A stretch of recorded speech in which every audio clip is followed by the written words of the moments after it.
et attraper un ballon. Bienvenue dans Papa GPA, le podcast qui raconte un parcours de gestation pour autrui queer et dans une démarche éthique. Appeler ça, appeler à piscine. Épisode 17, les féministes et la GPA.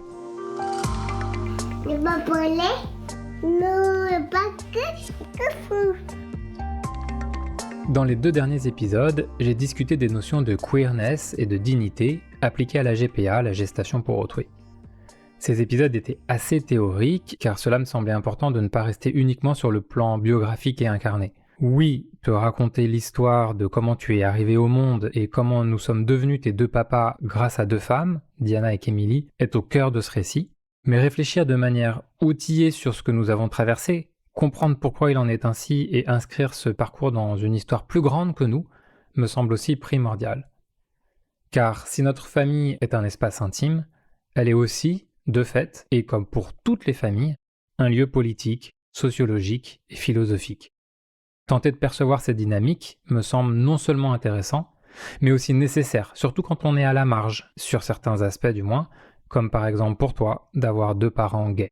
Mais comme je l'ai dit dans l'épisode introductif, nous sommes aussi une famille blanche, cisgenre et, à date, non vulnérable financièrement, dans un monde raciste, anti-trans et classiste. Nous jouissons donc de nombreux privilèges de dominants, et cela nous oblige, il me semble, à être particulièrement vigilants à ce qu'on fait de ce pouvoir et de ce rapport de force. C'est dans cette perspective que, en tant qu'homme cisgenre, j'en suis arrivé à me demander ce que cela signifiait de devenir parent grâce au corps de 2 femmes, une donneuse d'ovocytes et une femme porteuse, sachant qu'il y a un rapport de domination systémique des hommes sur les femmes dans notre système patriarcal. Mais ces questions, je ne me les suis pas toujours posées. Avant le parcours de GPA, j'étais un peu au fait de certains enjeux féministes. Ta tante et ta marraine, 2 femmes donc, avaient déjà eu à plusieurs reprises la patience de m'éduquer sur des sujets comme les violences sexistes et sexuelles, le male gaze, le plafond de verre, etc. J'avais un peu lu Virginie Despentes, puis plus tard Mona Chollet, écouté quelques épisodes du podcast Les couilles sur la table de Victoire Toyon, et j'avais participé à quelques manifs féministes. Bref, j'étais à un niveau de connaissance hyper basique, voire médiocre. Avec du recul, je pense que je n'étais pas prêt intellectuellement ni théoriquement à penser ce dans quoi je m'engageais en commençant une GPA. Et encore moins ce dans quoi ta donneuse, Kémilie, et ta femme porteuse, Diana, s'engageaient aussi et avec elle, leur corps. Ce qui a accéléré et intensifié mon apprentissage féministe, c'est le vécu de cette GPA, le traumatisme post-natal que je t'ai raconté dans l'épisode 12 et le travail que j'ai fait pour partager ce récit avec toi. Et pour être franc, je trouve que cette chronologie pose question. Parce qu'au final, et je m'en rends compte maintenant, je crois qu'on peut dire que j'ai commencé avec une approche assez utilitariste du féminisme. Non seulement je me suis intéressé en profondeur aux questions éthiques et politiques autour de l'agentivité des femmes et du contrôle de leur corps quand moi-même j'ai dû faire appel à elles pour devenir parent, mais aussi pour trouver des réponses urgentes à mes doutes soudains sur ce que Diana a traversé pendant le postpartum, et nous avec elle. Ce que je t'ai expliqué dans l'épisode 12 également. Alors oui, dans les essais et théories féministes, j'ai trouvé des réponses à mes questions, en partie, et j'ai apaisé mes craintes, en partie, mais c'est un peu tard pour s'y intéresser. On pourrait même dire que les féminismes m'ont d'abord servi, plus que je ne les ai servis. J'en ai surtout été bénéficiaire, plus qu'allié. Sans y voir aucunement une circonstance atténuante, je me rends aussi compte aujourd'hui que les partenaires qui encadrent les parcours de GPA, comme les cliniques, les agences, les cabinets d'avocats et avocates, n'approfondissent quasiment jamais ce sujet non plus. Les cadres éthiques existent, j'en ai déjà parlé dans l'épisode 6 notamment, mais on ne nous invite que rarement à penser féministement nos parcours. Il devrait pourtant rien avoir à craindre si l'on part du principe, comme le font ces entités, que GPA et féminisme peuvent, sous certaines conditions, être compatibles. Comme m'a dit très justement ta tante, toutes les personnes qui passent par une GPA ou qui accompagnent des personnes en parcours devraient avoir un cours d'introduction sur les féminismes. C'est vrai, c'est même fondamental, et j'aurais dû le réaliser moi-même bien avant. Et c'est valable pour tout le monde, y compris les couples hétéros infertiles.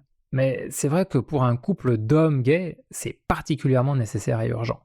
C'est donc dans ce contexte que j'ai souhaité maintenant prendre avec toi le temps de parler un peu des féminismes. Pour une introduction globale au courant féministe, de nombreuses ressources existent déjà, produites par des penseuses et expertes infiniment plus pertinentes et légitimes que ce que moi je pourrais te proposer. Ce que je vais essayer de faire ici, c'est plutôt un focus sur la GPA. Et justement, il y a quelques mois, en novembre 2025, 3 associations françaises de familles LGBT, l'APGL, le collectif Famille et l'association Mes Deux Papas, se sont unies pour organiser un webinaire exactement sur ce sujet. L'intitulé était « Devenir parent autrement, ce que les féminismes apportent à la GPA ». C'est notamment en me basant sur ce webinaire et sur le formidable travail des 2 chercheuses qui sont intervenues que je vais m'appuyer pour la suite de cet épisode.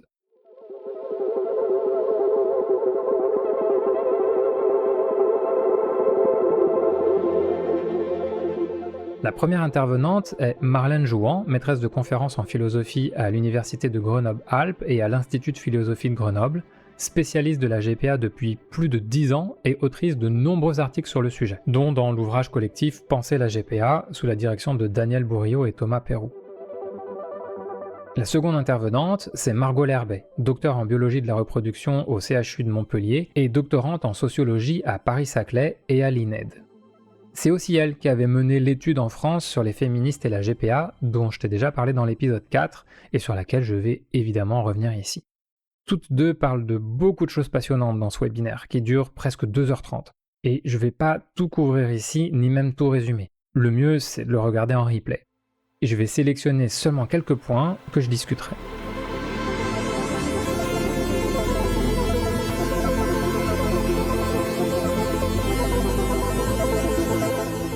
Alors, que disent les féministes de la GPA ? Eh bien, Marlène Jouan explique que cela dépend des courants féministes. Certains sont plutôt contre, certains pour, sous condition, et certains montrent une ambivalence sur le sujet.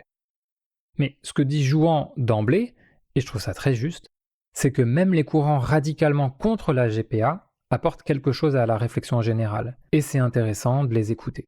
Donc l'objectif dans cet épisode, ce n'est pas de dénigrer les féministes anti-GPA, mais plutôt d'observer avec différents prismes cette pratique reproductive. Pour reprendre les mots de la philosophe Camille Froide-Vaumétrie dans son essai « Le corps des femmes », il n'y a pas une seule et bonne façon de vivre son corps féminin, pas plus qu'une seule et bonne façon d'être féministe. Marlène Jouan rappelle ainsi qu'il est faux de penser que les féministes parlent d'une seule et même voix. Il y a au contraire de multiples courants et sous-courants qui rassemblent plus ou moins de personnes et qui sont plus ou moins influents. Il y a des désaccords très profonds et irréconciliables entre certains courants qui sont diamétralement opposés, notamment sur des définitions de base comme « qu'est-ce qu'une femme ?», ou sur des orientations politiques générales. Dans un essai paru en 2025, Sophie Lewis, chercheuse universitaire, parle même de « féminisme ennemi ». Pour autant, ce serait aussi une erreur de penser que rien ne relie les féministes entre elles. Comme l'explique Froide-Vaumétrie dans son introduction aux théories féministes, je la cite, « Les théories féministes aspirent toutes à démanteler le système patriarcal par la destruction de son socle, l'assignation des femmes à leur corps sexuel et maternel, du principe moteur qui l'anime, la domination masculine, et de son organisation, la hiérarchisation genrée de la société. Dès leur première mobilisation, les féministes ont cherché à transformer en profondeur les modalités du vivre ensemble. » Fin de citation.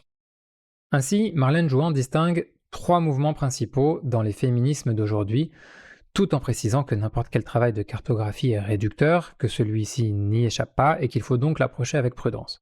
Ces 3 mouvements sont le féminisme libéral, le féminisme marxiste et le féminisme radical. Autour de ces 3 grands groupes, il y a des sous-groupes comme les libertariennes, les matérialistes ou les fémélistes, etc. Il y a aussi des courants un peu plus autonomes, comme le féminisme queer postmoderne, le black feminism postcolonial, et le féminisme lesbien ou encore l'écoféminisme. Ces variations rappellent, je trouve, à quel point ces champs de la pensée sont riches. À propos du féminisme libéral, Marlène Jouan explique que ce courant, plus réformiste que révolutionnaire, considère que la GPA est une expression de l'autonomie reproductive des femmes et une opportunité d'accomplissement personnel. la GPA est même encore plus émancipatrice aussi bien pour les femmes porteuses que pour les mères d'intention, car elle va plus loin que le droit à l'avortement dans l'affranchissement vis-à-vis de la grossesse que la nature rend possible ou impossible, analyse Marlène Jouan. Dans le même sillage, les féminismes queer voient dans la GPA une performance de genre subversive. Cette expression de performance de genre, Jouan la reprend à la philosophe états-unienne Judith Butler. Cette dernière explique dans son célèbre essai « Troubles dans le genre », paru en 1990, que la performance de genre, c'est l'idée que le genre n'est pas une essence intérieure ou un fait biologique, mais quelque chose que l'on fait, que l'on produit, que l'on performe par des actes répétés, gestes, postures, accoutrements, comportements, etc. Ainsi donc, la grossesse en GPA serait une performance de genre éminemment subversive, car elle met en lumière que la maternité est une construction sociale, tout comme la paternité. Ce n'est pas le ventre qui fait la mère, nous dit Marlène Jouan. De son côté, Camille Froide-Vaumétry semble abonder en ce sens quand, dans son essai « Un si gros ventre », elle parle de, je cite, « la nécessité d'un découpage entre parenté et biologie, d'une part, entre féminin et grossesse, d'autre part ». L'anthropologue Geneviève Delézy-de-Parseval parle, elle, dans son essai « L'art d'accommoder les mères », de « délier grossesse et vécu maternel ». Marlène Jouan ajoute que la GPA est aussi subversive dans sa performance car elle distribue la maternité, ou la parentalité de manière générale, indépendamment du genre. Par exemple, pour nous, tes deux papas, nous avons dû accomplir tout ce qui est culturellement attendu d'une femme à l'arrivée d'un enfant, et j'en ai parlé en détail dans l'épisode 10. Pour compléter, je te cite volontiers ce que Camille Froide-Vaumétry en dit dans son essai « Le corps des femmes ». La responsabilité de la reproduction générationnelle ne repose donc plus sur les seules épaules des femmes, et c'est la conception même de la parentalité qui se désexualise. La GPA vient parachever la visée égalitaire associée au principe de liberté procréative en permettant l'égal accès de tous les individus aux conditions de réalisation d'un projet parental. Fin de citation.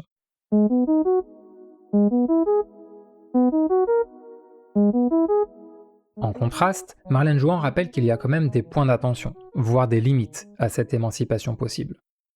La première, c'est le risque de voir les femmes reléguées et réduites à une fonction procréatrice. Et ce n'est pas rien de le dire dans le contexte démographique français actuel où, selon certaines personnalités politiques, la France manquerait de bébés. Jouan note en passant que les politiques pronatalistes envisagent généralement avant tout les bébés blancs, citoyens et dont les parents ont un capital suffisant, sans pour autant donner aux parents les moyens de s'occuper d'eux une fois nés, ce qui soulève évidemment plein de questions.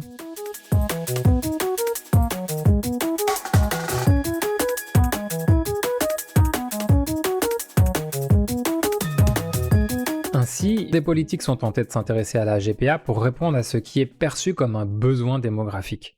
J'ai même entendu parfois dire, dans des échanges ou des débats, que la légalisation de la GPA finira par advenir un jour ou l'autre quand la fertilité nationale continuera de chuter. Mais je ne me réjouis pas du tout de ce pronostic. Je voudrais qu'on puisse penser la légalisation et l'encadrement de la GPA en France sans attendre d'en avoir besoin pour un grand plan national. Sinon c'est juste un armement des ventres au service de la nation. Et alors pour l'émancipation féministe, on repassera.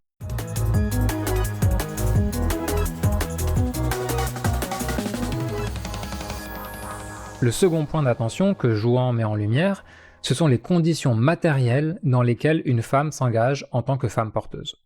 J'aurai l'occasion de revenir plus en détail sur ce point dans l'épisode suivant. Mais sans attendre, Jouan cite en exemple à ce sujet l'anthropologue Françoise Héritier qui a dit à propos de la GPA « J'y croirai le jour où une bourgeoise proposera de mettre au monde l'enfant de sa femme de ménage. » Cette citation, je la trouve intéressante, et je te propose d'examiner cette hypothèse avec sérieux. Cette phrase rappelle un enjeu que j'ai moi-même soulevé dès l'épisode introductif. En effet, aujourd'hui, la GPA est malheureusement plutôt réservée aux riches. Et donc il n'est pas rare de trouver des écarts de profil socio-économique entre les parents d'intention et la femme porteuse, ceux-ci pouvant varier en fonction des territoires. Mais je n'en tire pas les mêmes conclusions que Françoise Héritier. Je t'explique ça en 4 points. Premier point, sur l'altruisme dans la GPA.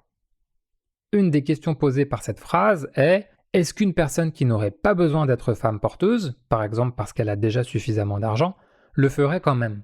À cela, j'ai déjà répondu dans les épisodes précédents, la réponse est oui. Le simple fait que les GPA sans compensation financière existent en sont la preuve.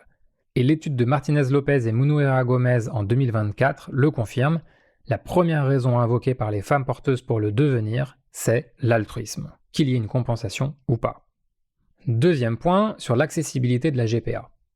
En partant évidemment du principe que ce serait dans un cadre régulé et éthique, le problème c'est que quand bien même la bourgeoise le ferait sans compensation financière, donc le modèle canadien officiel, rien ne dit que la femme de ménage pourrait avoir recours à la GPA pour autant, car les autres coûts resteraient potentiellement prohibitifs. Payer la clinique, les frais médicaux et administratifs, et aussi tous les avocats et avocates pour les deux parties, les compensations de perte de salaire avant la naissance en cas d'alitement et pendant le postpartum, sans parler des assurances, des voyages, etc. Ça représente des sommes colossales. J'en parlais dans l'épisode 4. À date, et ça évolue tout le temps, il faut compter entre 100 000 et 250 000 $ pour une GPA qui se déroule sans trop d'encombre. Donc, quand bien même une bourgeoise proposerait de mettre au monde l'enfant de sa femme de ménage, je doute fort que ce soit financièrement accessible pour cette dernière. Et je le regrette, je le répète, l'un des plus gros scandales éthiques de la GPA, c'est celui de l'accès à ces parcours. Une fois de plus, il n'y a que les riches qui s'en sortent. Les autres doivent souvent renoncer à la parentalité. Un encadrement légal et national par une agence étatique et avec une prise en charge comme les autres grossesses permettrait de réduire les coûts jusqu'à 80%, comme je le détaille aussi dans l'épisode 4. D'ailleurs, quelque chose de comparable nous est arrivé. À un moment, l'agence nous a proposé le profil d'une femme porteuse potentielle dont le salaire annuel était supérieur à l'un de nous, et dont le revenu du foyer, en comptant ceux de son mari, était supérieur au nôtre. Eh bien, on a dû décliner, car en cas d'alitement prolongé ou de postpartum compliqué, nous nous serions mis en difficulté financière pour compenser la perte de salaire. Aussi simple que ça. Et ce que je te raconte n'a rien d'exceptionnel. Comme je l'expliquais dans l'épisode 6, les études, comme par exemple encore celle de Martinez-Lopez et Munuera-Gomez, montrent que les femmes porteuses, dans le cadre de leur carrière professionnelle, gagnent plus que le revenu moyen de leur état. Maintenant, troisième point, toujours sur cette phrase de Françoise Héritier, cette fois au sujet des dominations. Et pour l'aborder, puisqu'elle parle de femmes de ménage, je veux redonner le contexte sociologique du travail domestique en France. Selon le rapport 2019 de la Direction de l'animation de la recherche, des études et des statistiques, la DARES, 20% des emplois du nettoyage sont occupés par des immigrés, une part 2 fois plus élevée que pour l'ensemble des salariés. Et comme le note Salomé Dionisi dans un article pour le journal Politis consacré à ce sujet, je la cite, à cette proportion s'ajoute celle, non mesurée mais indéniablement élevée, des Françaises racisées. Donc, quand Françoise Héritier dit « J'y croirai le jour où une bourgeoise proposera de mettre au monde l'enfant de sa femme de ménage », il y a une question plus générale qui me vient, à savoir, qu'est-ce qu'une bourgeoise blanche a proposé à sa femme de ménage racisée ? Eh bien, pas grand-chose, nous montre l'histoire des féminismes. Françoise Vergès, politologue française, note par exemple dans son essai « Un féminisme décolonial » que, je cite, « l'émancipation des femmes bourgeoises s'est en partie appuyée sur la domination de femmes plus précaires. » Et en effet, pour que toutes les femmes soient réellement considérées comme faisant partie du mouvement d'émancipation féministe, il faudra attendre notamment le Black Feminism et la troisième vague féministe des années 90 qui s'ouvrira aux questions intersectionnelles, donc de genre, mais aussi de classe, de race, etc. Et cette bataille, non pas pour des droits, mais pour la justice sociale et la justice reproductive, est encore loin d'être gagnée, comme le revendique avec force le manifeste féministe des 99%, paru en 2019 et coécrit par Cynthia Arruza, Titi Bhattacharya et Nancy Fraser. Elles y disent notamment que, je les cite, « Si l'on se place dans une perspective historique, le bilan du féminisme concernant la question raciale est, au mieux, mitigé. Aujourd'hui encore, des féministes européennes reconnues justifient des mesures anti-musulmanes. » Fin de citation. Donc, quand Françoise Héritier dit cette phrase, c'est comme si elle feignait d'ignorer que la présence d'un rapport de domination de classe entre une bourgeoise et sa femme de ménage est dans l'essence même de leur relation dans notre monde classiste. Et ceci sans parler de GPA. La classe bourgeoise s'appuie sur toutes les autres classes sous elle pour prospérer. C'est donc surtout une question de lutte des classes, que certes la GPA met en lumière, mais dont elle n'est pas à l'origine. De plus, je trouve questionnable le fait de penser qu'une action ne peut être morale que si une personne riche la ferait aussi. C'est donc ça notre baromètre éthique. Si une personne bourgeoise peut le faire, alors c'est ok, mais si c'est une personne financièrement plus vulnérable, alors c'est suspect. Comme si les riches agissaient sans biais, sans influence et sans déterminisme. Et surtout, comme si ce que les riches font avait une valeur éthique supérieure. Quand je vois comment les personnes très fortunées et puissantes se comportent ici et dans le reste du monde, je dirais que cela ne va pas du tout de soi. Et à l'inverse, cette pensée pose aussi question sur ce qu'on tolère ou non des personnes qui ne sont pas riches. Aux fortunés, la liberté de choisir, aux personnes ayant des revenus moyens voire faibles, la limitation drastique des options sur fond de moralisme douteux. Quatrième et dernier point, de quoi et de qui parle vraiment Françoise Héritier ? En fait, sa phrase me semble se tromper de cible. En voulant attaquer la GPA, elle dévoile en fait que le problème c'est plutôt le capitalisme débridé, le manque de justice sociale et reproductive pour les personnes qui ne sont pas riches ou blanches, et l'existence de dynamiques de domination au sein même de groupes de personnes systémiquement opprimées. Mais rien de cela n'est dans l'essence de la GPA, ni n'est nécessaire pour porter l'enfant d'une autre famille. En revanche, la GPA, dans certains parcours, peut révéler de manière criante ces éléments. Mais on les retrouve également chez les couples hétérofertiles qui procréent par coït. Donc on gagnerait à se pencher collectivement sur ces questions pour trouver de vraies solutions politiques, plutôt que de se faire croire que c'est la GPA le problème. Seulement voilà, la procréation des couples hétérofertiles relève de l'intime, du domestique veut-on croire.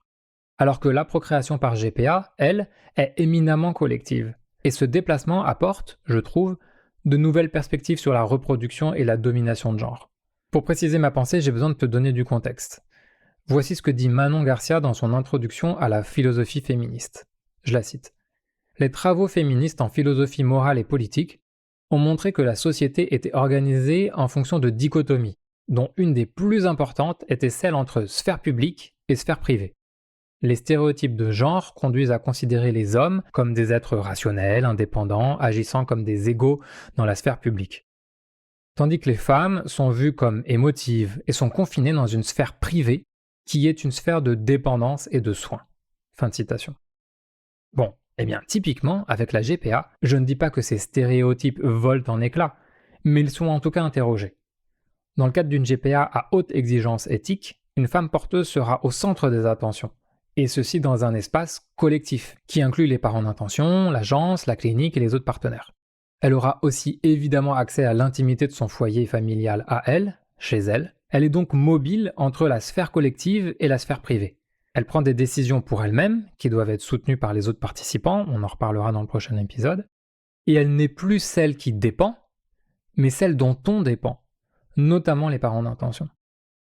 Voilà donc un retournement des rôles que je trouve assez unique et qui, il me semble, serait intéressant d'analyser plus en profondeur sous un angle anti-patriarcal. Pour conclure sur cette citation de Françoise Héritier, il me semble qu'elle ne parle pas de la GPA, mais du monde dans lequel on la pratique, ce qui est très différent.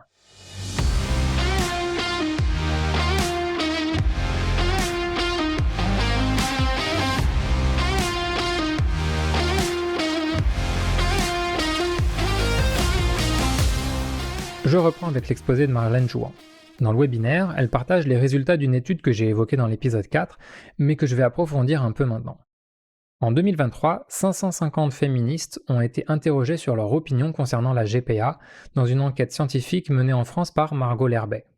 Plus de 80% des réponses proviennent de personnes de genre féminin et presque la moitié n'ont adhéré à aucune association féministe. Que disent les principaux résultats de cette enquête ? Déjà, que plus des 2/3 des personnes interrogées ne sont pas contre la GPA. Et voilà une idée préconçue qui éclate. Comme dit Jouan, on est loin d'une opposition unilatérale présumée des féministes à la GPA. Et parmi les personnes qui sont ni pour ni contre, 75% souhaitent la légalisation de la pratique. Ainsi donc, contrairement à ce qu'on entend souvent dire par des personnes mal informées, y compris au sein de groupes militants, la très vaste majorité des féministes en France serait, selon cette enquête, pour la légalisation et l'encadrement de la GPA en France, et ceci dès maintenant. On est finalement à peu près sur les mêmes chiffres que les sondages d'opinion publique générale, tels que les sondages IFOP 2022 pour la DFH et Tétu, qui indiquent que 75% des Françaises et Français sont pour la GPA en France. Je tiens à préciser néanmoins que le sondage IFOP est, dans sa méthodologie représentative de la population générale française, l'enquête de l'Herbet est, elle, une première approche d'une population féministe encore à définir. Ensuite, l'autre grand apport de cette enquête sur le plan qualitatif, c'est toutes les réflexions des féministes qui ont répondu et qui poussent à penser la GPA comme une liberté et un droit reproductif. Et que finalement tout l'enjeu est de savoir dans quelles conditions matérielles une GPA se déroulerait en France, plutôt qu'une posture de principe opposant liberté et dignité. Il me semble qu'on peut donc conclure que de la même manière que la France s'est ouverte au droit de vote des femmes en 1944, à l'accès à l'IVG en 1975, au mariage pour tous en 2013 et à la PMA pour presque toutes en 2021, nous sommes collectivement prêtes et prêts pour nous ouvrir à la légalisation de la GPA. Il ne nous manque plus qu'une date et un peu de courage politique.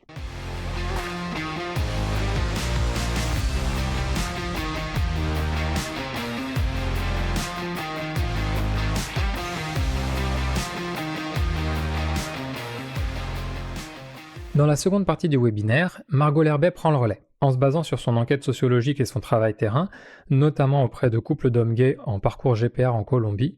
Elle soulève des points d'attention pour approcher la GPA féministement. Ces apports sont précieux et détaillés, et là aussi, je ne peux que te conseiller le visionnage complet du webinaire. Je vais ici relever quelques points qui ne sauraient valoir de résumé exhaustif.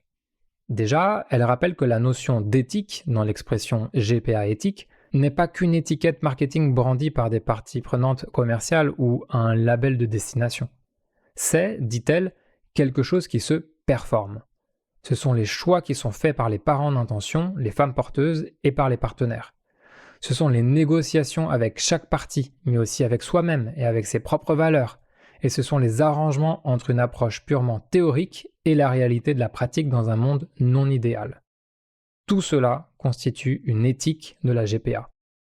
Et quand moi je parle de tirer vers la plus haute exigence sur le spectre éthique, idée que j'ai développée dans l'épisode précédent, c'est en effet tout cela que je veux adresser. Pour répondre à cette nécessité d'exigence, voilà quelques pistes que l'Herbet propose au fur et à mesure des étapes d'un parcours de gestation pour autrui. D'abord, dans le choix d'une destination, de faire attention à ne pas essentialiser les femmes, y compris du Sud global, nier leur agentivité ou les paternaliser. Il faut plutôt chercher à comprendre dans quelles conditions et avec quelles éventuelles dynamiques de domination une femme a fait les choix qu'elle a faits. Ensuite, dans le cas d'une GPA avec compensation, s'informer avec précision sur la part que la femme porteuse recevra réellement elle et le comparer à ce que les intermédiaires se réservent. Puis de s'assurer que la femme porteuse et la donneuse sont bien accompagnées, écoutées, qu'elles ont accès aux informations dont elles ont besoin et qu'aucune pression n'est faite sur elles au bénéfice des parents d'intention. Par exemple, de précipiter la stimulation hormonale pour respecter un calendrier si ce n'est pas le bon moment pour elles. Ou d'avoir accès aux anesthésies souhaitées, même si c'est à un coût additionnel. De bien discuter avec la femme porteuse des modalités relationnelles pour être sûr d'entendre ce dont elle a besoin ou espère et de le prendre en compte. De ne pas trop projeter sur la femme porteuse ses propres scripts et ses désirs, même si on le fait toujours un peu. Comme par exemple le fait qu'il faille absolument avoir un coup de cœur pour elle et théâtraliser la scène de première rencontre. De limiter ou au moins d'adresser les biais eurocentrés sur les pratiques culturelles locales. Par exemple, l'Herbet explique que, contrairement à la France, en Colombie, le père n'est que rarement le bienvenu dans la salle d'accouchement. Ainsi, il est préférable là de s'enquérir de ce que la femme porteuse souhaite vraiment, elle, sans menace ni aucune pression qui pourrait venir par exemple de l'agence pour satisfaire ses clients, les parents, et respecter ce choix. De ne pas projeter ses propres représentations sur ce que devrait être ou faire une femme enceinte. Par exemple, de ne pas avoir d'exigence de style de vie autre que ce qui est nécessaire médicalement, ce qui est déjà très contraignant. De ne pas, en voulant que la femme porteuse soit soutenue par sa famille et ses proches, déplacer l'autorité et le pouvoir de décision vers son entourage. Seule la femme porteuse doit pouvoir choisir pour elle-même. De ne pas la surprotéger non plus, quitte à ne plus écouter ce qu'elle désire, elle. De bien accompagner comme elle le souhaite aussi pendant les moments difficiles, voire les éventuels échecs, comme pendant les transferts d'embryons ou s'il y a des complications de santé. Et enfin, de se former soi-même à la parentalité et aux gestes de soins des nourrissons sans attendre de la femme porteuse qu'elle le fasse parce que c'est une femme ou parce qu'elle a porté le bébé. Je m'arrête là sur les différents apports de Margot Lerbet qui sont alignés sur ceux proposés par Marlène Jouan. Une fois de plus, il me semble que regarder l'ensemble du webinaire est une excellente porte d'entrée aux réflexions féministes sur la GPA. J'espère que tu vois maintenant l'importance des réflexions sur les parcours de procréation, quels qu'ils soient. Pour reprendre les mots de Camille Froide-Vaumétry dans son essai Un si gros ventre, si nos corps intimes sont politiques, alors la grossesse est le haut lieu d'un combat pour que soient reconnues les volontés, les attentes et les choix des personnes enceintes.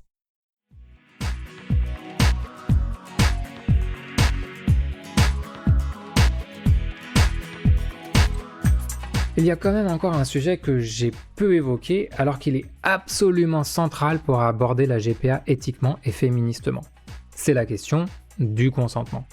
Ce très vaste sujet m'a semblé nécessiter un moment à part entière et c'est donc ce dont je vais te parler dans le prochain épisode. À côté, à pi, c'est cassé à pi, cassé ça.